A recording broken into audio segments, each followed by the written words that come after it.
Bienvenidos todos a este velero llamado Libertad. Así como nos ve, tercer año consecutivo, difundiendo los ideales de la libertad. Desde 18 de julio, 1805, no como anduve diciendo algunas veces que era 1808.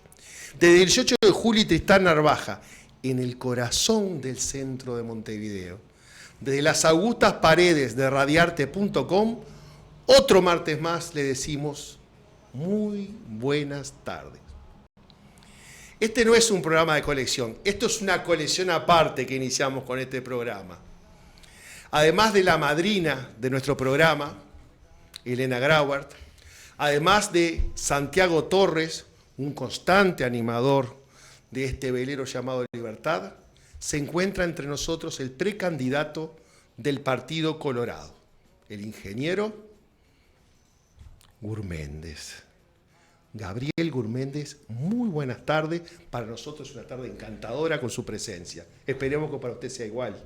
Un placer, Germán, estar acá. Gracias, Elena, Santiago. A ellos los veo más seguido, o los he visto, pero un gusto estar acá. Además en un programa con este nombre, ¿verdad? Sí, sí, muy meditado, por cierto. Llamado Libertad, más allá de la parte musical, sí. Es inspiradora de este rumbo que hemos emprendido. Ingeniero, padre de familia, chicos, una profesión, una familia preciosa. ¿Por qué entrar en política? Es una pregunta a la cual enseguida me contestan con que es una vocación de servicio y está bien que sea así. ¿Cómo entramos en el contenido de eso? Mira, yo creo que no es que haya entrado, me considero que siempre estuve adentro. O sea, lo siento como algo que me surgió desde que en la adolescencia me comprometí con esa pasión por la libertad y amor al país que me insufló de alguna manera aquel año 1980, que fue el año del plebiscito, que fue un año donde nuestra generación, la que integramos aquí, salimos con ese idealismo a recuperar lo perdido, la libertad y la democracia, y creo que quedamos con eso metido dentro del cuerpo. O sea, es algo que sí es vocación de servicio, pero también es sentirse uno auténtico consigo mismo de lo que siente que le gusta hacer y que siente que hay que hacer. Y a mí en lo personal, en este tiempo de mi vida, sentí que las cosas que estaban en juego requerían de la contribución y el aporte de todos desde su lugar. Había estado en un lugar visible, en la gestión de la coalición, al frente de una empresa pública. Había una necesidad de llevar este partido a que tuviera algún liderazgo para hacerlo trascender y proyectarlo hacia adelante, contribuir a que el Uruguay afirmara el rumbo que creo que se ha ganado el gobierno de coalición y evitar de alguna manera un camino de retroceso, y eso exige el compromiso de todos desde el lugar que cada uno pueda.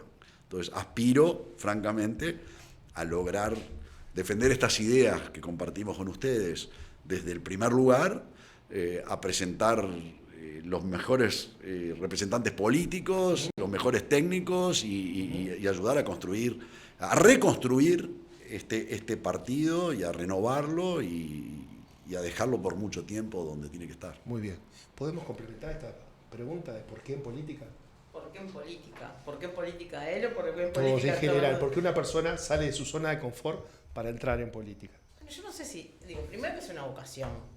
Para mí es una vocación, o sea, nací, es como un poco como Gabriel, uno nace con esa vocación toda la vida, de que era chiquitita, hablaba de política con mi papá, y en mi familia se hablaba mucho de política, y entonces uno entra en política por esa vocación de servicio que tiene, pero por una vocación que tiene también que ver con la carrera del honor, con la carrera de que uno siente que tiene que contribuir al país, cuando uno siente que tiene mucho para dar, como ideas para brindar, y entonces uno se compromete con eso y por eso sigue con la vocación política. Y eso creo que, no sé, ahora Santiago te va a decir algo más o menos similar.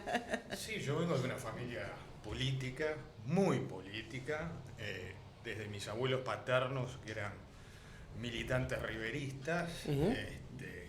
Curiosamente sus hijos salieron todos de izquierda. Y es verdad. Y yo mamé la política desde chico. No hay forma de considerarme ajeno a la política. Entonces me es muy difícil. Tengo que después montar un discurso racionalizador de por qué estoy en la política. Pero en realidad es previo. Entonces después tengo que decir, no, es vocación de servicio, es tal cosa, es tal otra. Pero en rigor, yo no sé por qué. Siempre estuve en la política, ¿entendés? Capaz que otra gente ha hecho, y sé de otra gente que ha hecho un proceso distinto, que no estuvo siempre en la política y que se acercó, bueno, porque sentía que tenía un aporte para dar. Y después está la gente, convengamos también en eso, que se arrima a la política por intereses bastardos, pero que cuando no satisface esas aspiraciones, abandonan rápidamente porque los desilusiona, largan la toalla. A mí me pasa esto ahora, y lo disfruto muchísimo, porque quiere decir que estamos en el camino correcto. Yo no es que participe en política, con las grandes limitaciones que tiene una persona que vive fuera del país, hice todo lo que pude siempre por estar. Allá por el año 82, yo ese año había pedido pase para el Misericordista, uno de los tantos liceos que estuve, y a la vuelta había un futbolito, con unas letras bien grandes arriba en el local que decía BAB, y jugábamos al futbolito ahí. Y bueno, fue... Sí, es verdad. Y alguna vez el dueño del local que nos regalaba la ficha nos pidió que le repartiéramos algunos volantes. Y bueno, a tal punto que después vino otra persona, dio una charla, un día hizo una chorizada, aparte de los chiquilines del colegio fueron los padres, en fin. Desde ese tiempo hasta ahora, dentro de mis limitaciones en su momento, yo la primera vez que voté fue en el año 99, por residir en el extranjero y estar 60 días en Montevideo. Pero siempre tuve el contacto. De ese vez hasta ahora me pasa lo siguiente que nunca me pasó. Mufa, hace 2 años y medio, me presentó a Elena, después Pepe se sumó, que ya lo conocía de otro lado, Diego Ormachea, después Santiago. Y ahí comenzamos a ver un proyecto que hoy se llama Acción Liberal, y bueno, estamos invitando a los amigos de toda la vida a ingresar a ese proyecto. Y los pocos colorados que conozco que no han querido, porque no es fácil, a veces tu cuñado armó por allá, tu primo hermano por el otro lado, los chicos están grandes y no le preguntan nada a nadie para hacer una lista. Los poquitos colorados que me dicen que no, inmediatamente me dan una frase. Pero mirá que el mejor candidato es Gabriel, no tengas ninguna duda. ¿Cómo hemos llegado a eso tan lindo para un candidato que todo el mundo reconozca que es el mejor? Bueno, ojalá que eso se exprese en las votaciones. ¿Por qué no? Porque el mejor candidato es el que gana. Ayer ganamos en Twitter ampliamente. El mejor candidato es el que gana. Sí. Y si logramos que la gente tenga esa... A ver, votar es una expresión de confianza total, porque le estás entregando tu futuro o el de tus hijos a la persona que deposita ese papel en la urna. Y es algo formidable la responsabilidad que te impone cumplir con esa devolver esa confianza en hechos y en realidades.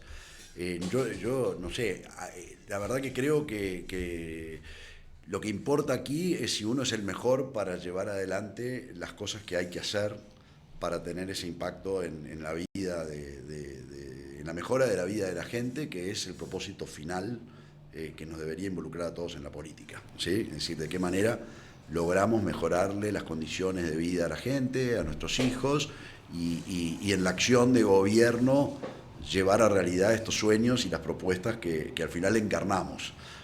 Supongo que cuando dicen el mejor candidato es porque representamos eso, ¿sí? Ser capaces de inspirar para lograr esos efectos. Es lo mejor que uno puede sentir, es lo mejor que uno puede sentir. Y en esta etapa creo que la gente está con esta decisión respecto al futuro, y el futuro pasa en gran medida por renovar el rumbo de un gobierno de coalición, en una coalición donde nosotros queremos que pese nuestra dirección, nuestras ideas, nuestra propuesta y nuestra visión. Sí, y ahí creo que lo que la gente está viendo es que importa que tú puedas darle al gobierno un apoyo y una contribución. Capaz que están viendo eso, ¿no? ¿Quién es el mejor candidato? El que puede darle al gobierno experiencia, equipos, ideas y capacidad de hacer. Adelante, Torres. No, yo estaba pensando ahora que para quienes estamos inspirados por el liberalismo, por los principios de libertad, es un poco, hay algo paradójico en el abordaje de la política, porque la política tiene esa de la propensión a la ingeniería social y de hacerle la vida a la gente. ¿Qué le podemos entregar desde el Estado para que el ciudadano se sienta más satisfecho? Hay una paradoja en algún punto. Y pienso que tal vez los que abrazamos las ideas de la libertad, yo no siempre fui liberal, yo era un clásico ballista ortodoxo, socialdemócrata, que creía en la acción del Estado y en buena medida en la ingeniería social, es de alguna forma ayudar a la gente a que rompa las cadenas. Desde el Estado también podés sacarle el Estado de encima a la gente. Podés sacarle ese peso y acostumbrar a la gente a que viva libremente y que desarrolle y construya su propio destino. Y su potencial. Exactamente, y no estar golpeando la puerta de algún político. Que los empresarios tengan que salir a competir en calidad, en precio, etcétera, desarrollar toda su capacidad creativa y no tener que andar haciendo antesala en algún ministerio, en algún despacho de un legislador, a ver que me saquen esta norma para regularme la competencia y crearme un mercado cautivo. Entonces, despejar el camino, animémonos. Grauer. Sí. Formidable. Justamente, yo creo que en este mundo, en donde se trata de la ingeniería social y se habla de los derechos y de todos son cuotas y claro, y todos queremos tener la cuota mujer, la cuota trans, la cuota discapacidad, el negro, el afrodescendiente, y todo se trata de lograr el mundo fantástico a través de las disposiciones de un Estado, en definitiva, o de gente que cree que puede resolver la realidad. Y justamente creo que la acción nuestra es lo contrario, es decirle, señores, del Estado no vamos a resolver la realidad, tenemos que defender la libertad, tenemos que defender la iniciativa privada, tenemos que defender a la gente que haga y que realice su voluntad, sus empresas, su trabajo, y de eso creo que un poco se trata, pero sin perjuicio de eso, también creo que nosotros como políticos muchas veces el resolver a la gente algunas cosas, como fue poner la red de fibra óptica, es súper importante.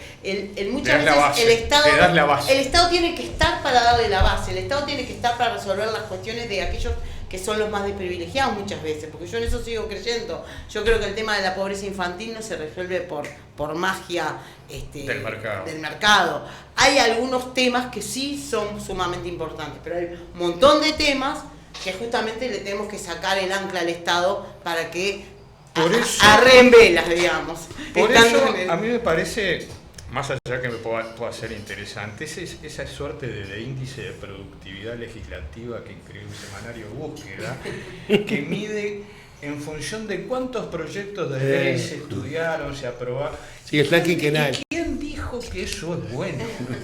A mí me da pánico que el Poder Legislativo esté sacando leyes como chorizo. Quiere decir que está regulando más y más y más. No, capaz que la mejor productividad del Parlamento es que no haga nada. Ponele. Que no saque un solo proyecto de ley o que se dedique a derogar otro. Que saque uno bueno. Gabriel, la pandemia me llevó a mi mejor amigo, Antonio Zulamián. Fue una época terrible. Fue una época catastrófica donde varios pequeños emprendimientos no volvieron más. También fue una época de grandes hombres. A usted le tocó manejar un barco y lo llevó por buen rumbo, muy importante. ¿Sabe por qué? Porque pudimos a través de Internet, varios trabajadores seguir trabajando. Pudimos seguir sumando dinero a nuestra tarjeta de débito. Aún más, nuestros hijos no perdieron la escolaridad, siguieron estudiando. En fin, cuéntenos cómo fue esa gesta que llevó usted desde ese ministerio, de ese ente, más también. No, iba a decir que Elena, yo iba con copilota. Sí. No Fue era el una trabajo época de uno, era el trabajo de lograr terrible que hizo aparecer grandes hombres y grandes gestiones. Adelante, por favor. Sí, fue una situación de urgencia donde de repente nos vimos sentados al mando de lo que era el sistema nervioso central de la sociedad, que requería de esa herramienta para poder mantenerse trabajando, protegiéndose en la salud, educándose, y yo diría que hasta queriéndose, amándose, porque era la manera en que las familias y los individuos se podían encontrar. Entonces fue un peso muy grande, fue una responsabilidad gigante, como todas las cosas, además con ese componente de politización que también le cupo, porque también sufrimos igual que se llamaba el encierro, también se decía que poco menos que estábamos saboteando las comunicaciones, cuando en realidad había una carga tremenda. Pero, a ver, es propio de este tiempo que vivimos, creo que se hizo un buen trabajo allí. Tomo esto como pensando hacia adelante, ¿verdad? Es decir, lo importante que es la tecnología para resolver los temas realmente de lo que decíamos hace un rato, que el propósito de la acción política es, en definitiva, encontrar esos caminos que decía Santiago para que la gente pueda mejorar su vida. Y esta cuestión de las telecomunicaciones marcó esa importancia. Para lo que se viene, estamos viviendo el cambio más dramático en la forma de vivir de la gente, con lo que es también la innovación que supone la inteligencia artificial en el mundo. Y creo que cualquier mirada desde lo político debe realmente tratar de poner este tema arriba de la mesa. O sea, ¿cómo vamos a trabajar? ¿Cómo vamos a mejorar la salud? ¿Cómo va a haber un cambio radical en la educación? Todos estos temas tienen una nueva mirada en el mundo a partir de este cambio brutal. Es más importante que la revolución industrial y mucho más importante que la revolución de Internet. En toda materia, en materia especialmente de lo que van a ser los nuevos trabajos en el mundo. Y creo que en el Uruguay, no sé si que le tenemos temor a la tecnología, pero uno lee las revistas y los libros y ve los programas periodísticos en el mundo y escucha los discursos de los políticos, todo el mundo está hablando de esto, y en el Uruguay es como que ese temor a la tecnología no lo está poniendo arriba de la mesa. Y si tenemos que tener algún miedo, sería el miedo precisamente de no estar tratando esto, porque o nosotros tratamos esto y aprovechamos el momento y nos zambullimos en este mundo, o el Uruguay va a quedar como país irrelevante o a la vera del camino. Entonces, con todas las precauciones y los riesgos que lógicamente un cambio tecnológico trae, porque se debate en el mundo si hay que regular la inteligencia artificial, si al final la inteligencia artificial se va a controlar a sí misma, no va a controlar, con todas esas precauciones, o puede haber nuevas formas digamos, de intromisión en la vida de las personas, o en la política, o en la guerra, pero es un mundo brutal de oportunidades, como el que otras revoluciones tecnológicas tuvieron, para que los uruguayos que tenemos talento, que tenemos una plataforma tecnológica como la que tú señalabas, que tenemos gente joven, con ganas, necesitamos además generar oportunidades para nuestra gente, nos metamos en este mundo rápidamente. A mí me viene una ansiedad de que estos temas estén arriba de la mesa, porque viniendo de ese mundo que tú señalabas, del que venimos con Elena, de las telecomunicaciones y la tecnología, vemos que en gran medida la sociedad uruguaya tiene oportunidades si nos metemos por ese camino en forma urgente. Y la frustración de sentir que de esto no se habla, que se habla de cosas antiguas y que en el debate político no está lo que está el mundo discutiendo y analizando hoy. Puede pasar algo peor, Gabriel, que quedar a la vera, porque la tecnología al final del día siempre llega y que nosotros no nos hayamos preparado para su llegada. con el impacto social que eso puede tener en materia de desempleo, la inempleabilidad de un montón de gente, porque no nos preparamos para eso, porque no hablamos del tema. Entonces nos va a tapar la ola, va a llegar, pero va a haber un montón de ahogados. Y eso es lo peor que nos puede pasar. Bueno, todos los días me olvido, por suerte. La diputada Melgar, ¿es diputada o senadora? Es diputada. Plantea intervenir las redes sociales y los contenidos de las personas. ¿Qué opinas tú de esto? Un disparate. No, pero hay un planteo, hay que... Es un disparate, o sea, intervenir las redes sociales o intervenir... O sea, ya cualquier intervención es un disparate, más que... El tema es cómo entender la tecnología, Internet, la inteligencia artificial. En realidad parten de una nueva premisa que es distinta, que es la libertad. O sea, Internet es una red anárquica, que es lo que lo que nos enseñó desde el vamos, cuando empecé a estudiar el tema de Internet, era eso. Y esa anarquía implica libertad. Y lo mismo un poco pasa con la inteligencia artificial.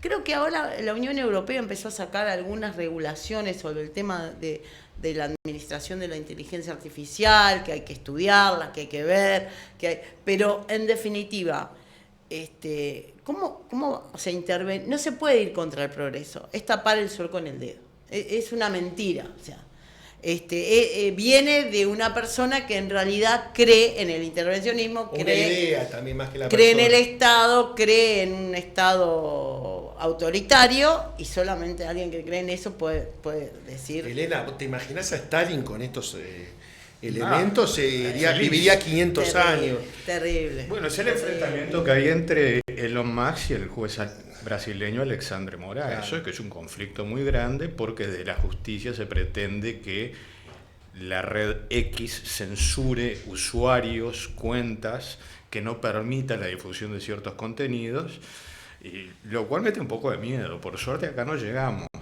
a eso, ¿no? Sí. Creo que Mica Melgar no tenga mucha suerte. Muy bien, Gabriel.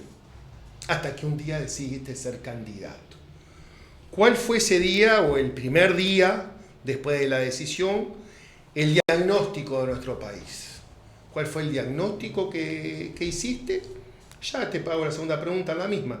¿Cuáles son las primeras intervenciones que tenés en el haber para llevar adelante? El diagnóstico es claro. El Uruguay puede dar un salto cualitativo de desarrollo si se anima con audacia a resolver temas que no le están permitiendo levantarse y andar. Creo que acá hay una apuesta a resolver una cantidad de debes y de prioridades y urgencias de la gente que son temas de desarrollo humano, de convivencia en paz, de igualar para arriba, como decía Elena, de primera infancia e incluso de los más veteranos, que requieren de un crecimiento económico que el Uruguay puede dar. Y para eso hay que, como decía Santiago, sacar esas cadenas y permitir que la gente tenga ese espíritu de superación que se traduce en energía emprendedora, generadora de riqueza y de crecimiento económico, que en la búsqueda individual de cada uno de su construcción personal y de su felicidad genera también el bienestar de todos y la generación de riqueza que permite satisfacer las necesidades de esta sociedad. Entonces creo que tenemos que ir por ahí, tenemos que tomar medidas muy concretas de resolver el tema del peso del Estado sobre la gente, y tenemos que, como también se dijo acá, derogar y desatar esta maraña de este exceso de normativas, de trámites, de burocratización y de trabas y obstáculos que no permiten que estas cosas se desarrollen. Entonces hay que llevar adelante medidas bien concretas de manejo correcto de los gastos públicos y llevarle a la gente el beneficio de esta acción. Por lo pronto, para llevarnos cosas tangibles, nosotros somos el único candidato a la presidencia de la República que ha dicho que se compromete a hacer una reducción de impuestos, ¿sí? Que a partir de un manejo adecuado de los ahorros del gasto público, de imponer una agenda de crecimiento de la economía, de introducir tecnología en los procesos de la administración y de manejar adecuadamente la deuda, podamos reducir el IAS y el IRPF en 500 millones de dólares por año para devolvérselo al bolsillo de los uruguayos. ¿Por qué elijo esta propuesta concreta de las muchas que hemos hecho? Porque creo que valida esa visión de que nosotros queremos darle a la gente, hacerle a la gente la vida más fácil, abaratarle su vida, su costo de vida, abaratarle a la gente que quiere producir y trabajar sus costos y permitir que demos este impulso para poder llevarle a ese niño pobre que está esperando el recurso que necesita o la acción que necesita o los cuidados a ese veterano o llegar con una educación para el futuro a los que la exigen. Yo fui el año pasado al cumpleaños número 90 de mi tío, que al mismo tiempo es mi padrino, en Sarandí del Xi. Ahí vi, no es que por primera vez lo veo, pero me volví a ver el Uruguay agrario, el Uruguay productivo, y vi como algunas personas como que encontraban alguna, no sé si contraposición, sino como que el Uruguay tenía que desplazarse directamente a esos rubros, al rubro de la economía, de las ciencias agrarias. ¿Cómo podemos mantener esa riqueza que tenemos los uruguayos con nuevas fuentes de ingreso y de riqueza? Está el desarrollo de la tecnología, que la tecnología cuando nosotros la organizamos le ponemos nosotros el precio. ¿Hay un Uruguay solo? ¿Hay varios Uruguay en la economía? ¿Cómo integramos las dos cosas? Yo creo que el sector... Porque esa vaca tiene un chip. Exactamente, el sector agropecuario es un multiplicador enorme de las posibilidades de riqueza del Uruguay. Para crecer económicamente no podemos pensar en el Uruguay en un crecimiento que no venga de la mano del sector agropecuario. Pero ese sector de la producción primario hoy va acompasado con el conocimiento. O sea, el conocimiento es el que da esa mayor productividad y esa capacidad de generar más. Entonces importa mucho esa visión de incorporar la innovación, la investigación, la ciencia, esa ciencia que nos salvó en la pandemia, ese conocimiento que nos salvó en la pandemia, es el que nos va a permitir dar el paso adelante en todos los rubros de la producción. Dueño del conocimiento, usted le pone el precio, en eso no hay dos. Habíamos visto también que la agenda de hoy día, una agenda muy apretada porque es muy mediática, hay dos temas que dominan el diario vivir de los uruguayos. Uno es el de la economía, que usted ha puesto muy bien. Y el otro es de la seguridad. Sí. Yo creo que no hay que ser extremo. Pienso que la percepción que tenemos de la seguridad es que ha mejorado. Los márgenes, los números que dan son optimistas. Han quedado algunas cositas prendidas. ¿Cuál es su visión de hoy y para el futuro a partir de su gestión de cómo debemos abordar el tema de la seguridad? Y si es un abordaje multifacético desde varios lugares. Adelante, por favor. La seguridad es hoy el primer punto de preocupación de los uruguayos. Ajá, más que la economía. Sí, y quizá lo es también porque la economía ha dejado de ser una preocupación tan importante en la agenda de los uruguayos. Cuando a uno le preguntan cuál es el tema más importante, cuando estábamos en pleno COVID, la gente decía, el tema que más me importa es la salud. Cuando salíamos del COVID, el tema que más le importaba a la gente era la preocupación por la economía del empleo, y entonces esa era la preocupación. Hoy, en la medida en que la economía y el empleo han mejorado, y eso es notorio, la preocupación principal es la seguridad. La seguridad está en la agenda de cualquier visita que uno haga a un barrio, a alguna localidad del interior o cualquier encuesta que lea. Así que nosotros lo tenemos que atender, los políticos lo deben atender. Creo que el tema de la seguridad tiene que ver con la expresión de violencia y de crueldad y desprecio por la vida que se ha impuesto en nuestros televisores y en nuestras noticias diarias. Y eso tiene una explicación por el lado del narcotráfico, que es el principal enemigo de los uruguayos hoy. Entonces creo que nosotros tenemos que abordar este tema efectivamente con todos los instrumentos posibles, pero no debemos dejar de de pensar en que realmente la represión del delito se impone, tiene que ser una represión inteligente, ¿sí? Tenemos que utilizar ahí los instrumentos policiales, de incorporación de tecnologías, de cooperación, de inteligencia para combatir a ese crimen organizado.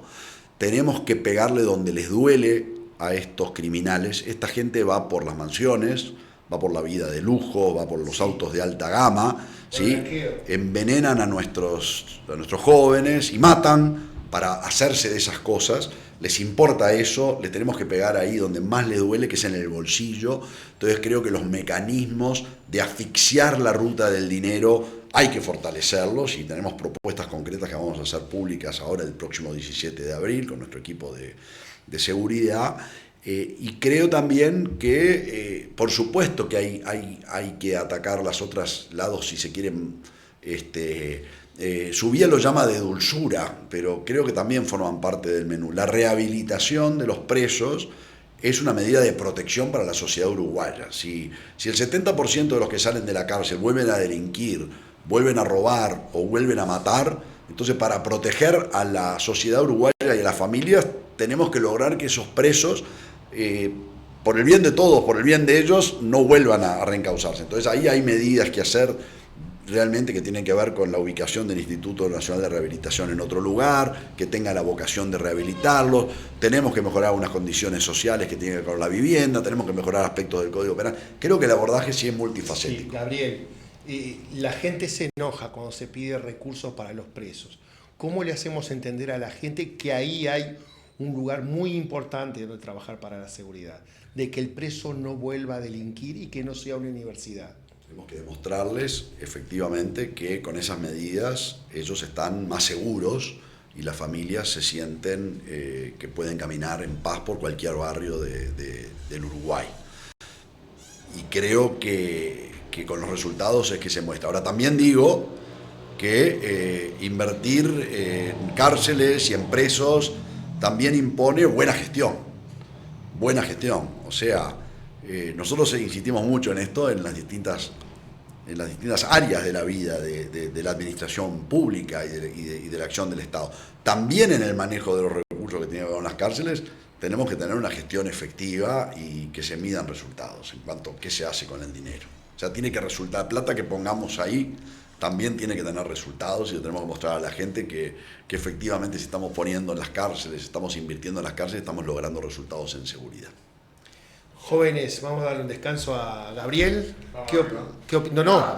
Con el tema que tú estabas preguntando Sí. recién sobre el tema de las cárceles, a mí Sí. me parece que el hecho de que hoy haya mucho más presos de los que había, estaban en 14.000 hace poco tiempo, es claro, cualquier cuenta simple sabe que si el 70% reincide, ese 70% más los nuevos delincuentes hacen que haya una progresión geométrica de la cantidad de delincuentes y que alguna solución al tema cárcel tiene que dar. A lo que se suma el tema de las personas en situación de calle. La mayoría de las personas en situación de calle, muchos o gran parte, está constatado que son expresidiarios. Ese tema es un tema que tiene que tener por lo menos dos soluciones. Una es tratar de inhibir cada vez más que haya personas en situación de calle. O sea, hay que atacar el tema de que cuando salen de la cárcel tengan a dónde ir antes de salir a la calle o dormir en la calle. La calle no es donde tienen que dormir, porque en realidad termina otra vez rápidamente en un delito, aunque sea un delito menor como el delito de faltas, porque hay una ley contra la mendicidad, contra dormir en la calle, o sea, hay soluciones legales contra eso. Lo que pasa es que no se aplican, y también no se aplican porque son muchos, pero en realidad salen y apenas duermen en la calle están cometiendo faltas nuevamente. Y eso es lo que está sucediendo. Está bien, y entonces yo creo que el tema de la solución a las personas en situación de calle, como el tema de cárceles apropiadas, es un tema imprescindible para tener el abordaje de la seguridad. Y otro abordaje de la seguridad es el cambio de algunas normas que tienen que ver con la fiscalía, que evidentemente tampoco el tema del proceso penal está funcionando. No está funcionando, la Fiscalía no está funcionando como se debe, hay que separar un poco también el tema penal, no es lo mismo el delito común que el delito de corrupción o la persecución del lavado, del narcotráfico, y todos son temas que para el tema de seguridad hay que abordarlos. Y me parece que el tema de seguridad es súper importante y muy grande, que no basta con decir vamos a poner más presos o vamos a aumentar la cantidad de policías. Hay que aumentar la cantidad de policías, hay que la gestión también, supongo. La gestión de las comisarías, ahí sí que los liberales estamos diciendo el Estado tiene que estar en la calle y estar al lado de la gente. Torres, una pregunta que le quería hacer yo. Usted roba una gallina, que le dan un mes y medio, 2, capaz que no le dan nada.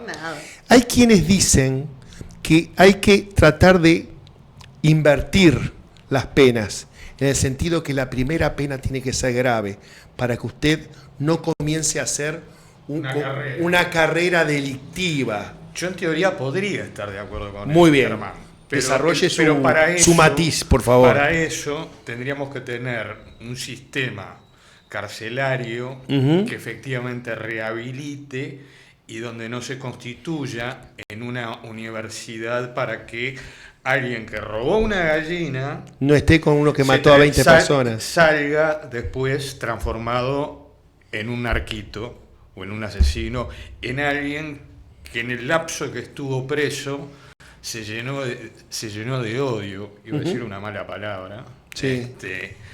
Acordate que este programa de nosotros hacemos lo que queremos y decimos lo que queremos. Eso lo ha subrayado muchas veces Juan Miguel Petit, el comisionado carcelario, que ha dicho, no invertir en esa gente, en el sistema, en mejorarlo, lleva a que un montón de gente salga acá muy enojada con la vida, muy enojada con la sociedad, y te lo vas a cruzar. Cero tolerancia. Y te lo vas a cruzar. Estornudaste fuerte y te quiere matar. Entonces ganás en seguridad invirtiendo en esa gente. Entonces ahí sí, teniendo un sistema carcelario, yo no te sueño con el modelo carcelario finlandés, que son como apartamentitos que les dan. Sí. Pero ahí sí estaría de acuerdo. La primera vez te mato con la pena para que se te vayan todas las ganas de volver a delinquir. Pero no puede ser solo eso. Soy algo que ha quedado demostrado, ya no por la experiencia mundial, por la experiencia uruguaya, es que la inflación penal no soluciona el tema de la inseguridad. Eso de que damos cada vez penas más largas, penas más graves, te encierro más tiempo, se nos llenan las cárceles, se nos sobrepueblan las cárceles, tenés más gente enojada y aprendiendo cómo descargar su enojo, y no solucionás el tema de la inseguridad. Es un engañapichanga, es más para llenar el ojo, para decir, miren, yo presenté un proyecto de ley para que el que robó la gallina en vez de 2 meses esté 5 años preso, para que aprenda. Sí. Y después no solucionaste nada, porque ese salió convertido en una máquina de matar. Tu ladrón de gallinas original. Salimos de una y nos metemos en otra. Educación. El otro día pasé por una facultad y estaba llena de banderas extranjeras y proclamas acerca de hazañas de Centroamérica, el Caribe y Europa del Este. ¿Cómo podemos Las universidades hay que ir a aprender, es verdad. Y se aprende muchas cosas en las universidades y no solo el programa lectivo. Está bien que situaciones equidistantes también se tocan, pero que las ideas se lleven adelante políticas como el día a día de esa universidad me parece que se contrapone con ese modelo de universidad que nosotros soñamos, tuvimos, aportamos de nuestros impuestos. ¿Cómo podemos hacer una educación que tenga un carácter comprometido, es verdad, con la sociedad, pero que no sea un lugar donde aprender ideologías foráneas? ¿Cómo podemos tener, por ejemplo, en nuestras universidades fotos de Artigas, de Otorgués, de Rivera, y no del Che Guevara o pensadores extranjeros? No es algo fácil, no es algo que haya empezado hoy, sino desde hace mucho tiempo atrás.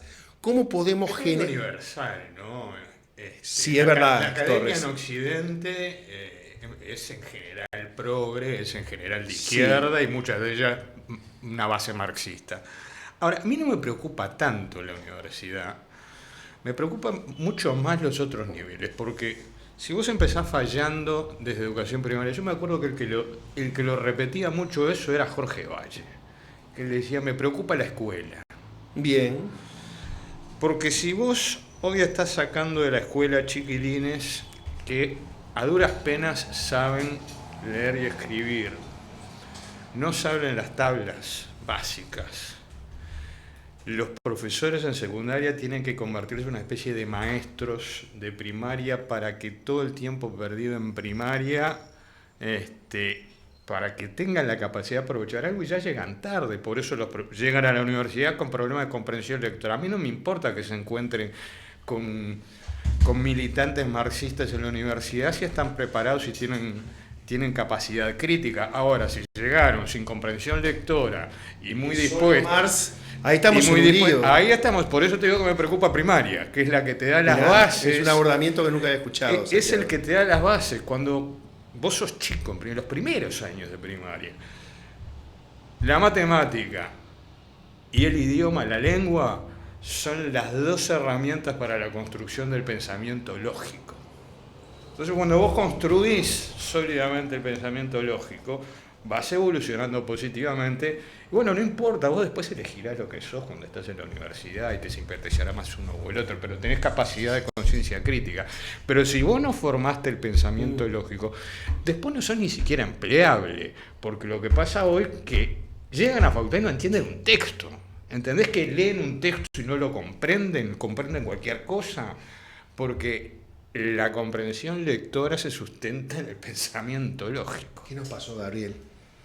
Y incluso creo también que allí hay un tema que tiene que ver por el lado de la familia, que quizás son 2 o 3 generaciones de uruguayos que no han vivido la experiencia de superación que supone la educación. Es decir, ni siquiera valoran lo que la educación significa para salir adelante, porque no lo han experimentado sus padres o sus abuelos.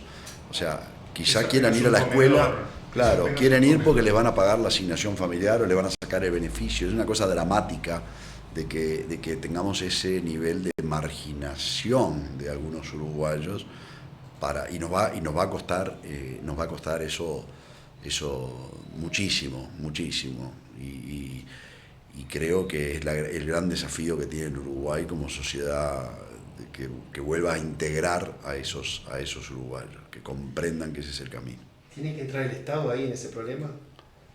Sí, Tiene que entrar el Estado, sí. sí. Sin duda. Sí, tiene. En eso sí tiene. En eso queremos un Estado. En eso queremos. Casa, que- Con la Jardines, contribución de la sociedad civil también, Jardines, ¿no? CAIF. escuela, CAIF. liceo. Pero escuela no hay ninguna duda. Muchos. Escuela y mucha escuela y escuela para más y de buena calidad y que prepare para el futuro. Bien gestionado, ¿no? Bien gestionada. Es Bien un tema, gestionado. todo un Siempre- tema de gestión. Siempre, obvio. Sí. ¿Ya está? Ya está. Muchísimas gracias ¿Eh? por venir. Creo que pasamos un rato bastante lindo, Muy constructivo. Y bueno, venga siempre que pueda y esperemos lo mejor de todos nosotros para poder llevar adelante a quien nosotros entendemos que es la persona que tiene que representar a nuestro partido en las próximas elecciones. Mucha suerte y no cambie. Muchas gracias, Germán. Como Ahí dicen, está. como es un velero esto, como dicen Te voy a los decir otra navegantes, cosa, va. buenos vientos. Pero te voy a decir otra cosa, que a vos no te gusta que te digan, pero yo te la digo porque... Si no me gusta que me digan, no me la No, digan. no es que te dé vergüenza, pero cuando fuimos al acto allá en... El Club Libanés. En el Club Libanés, no, en el más reciente, el que hizo... El del café. No, No, antes. En el. En Montevideo... Ah, en Montevideo Music Box. Sí. Yo me fui a buscar a Raquel al trabajo. Y cuando volvíamos, pero como una hora después, vos estabas en la esquina hablando con una señora. ¿Sabes una cosa? A vos no te molesta hablar con nadie, cosa que lamentablemente no es de todos los políticos. No te gusta, no te molesta escuchar a la gente y lo haces de muy buena gana. Eso está buenísimo, la verdad que me encanta eso de vos. Muchas gracias, Germán. Pero Muchas eso, gracias, me, Little John. Me encanta que me digas eso, porque Bueno, ella es que no, me pero a veces diga, hay... Gracias, Ya, Elena. Bueno, muchas Bueno. gracias.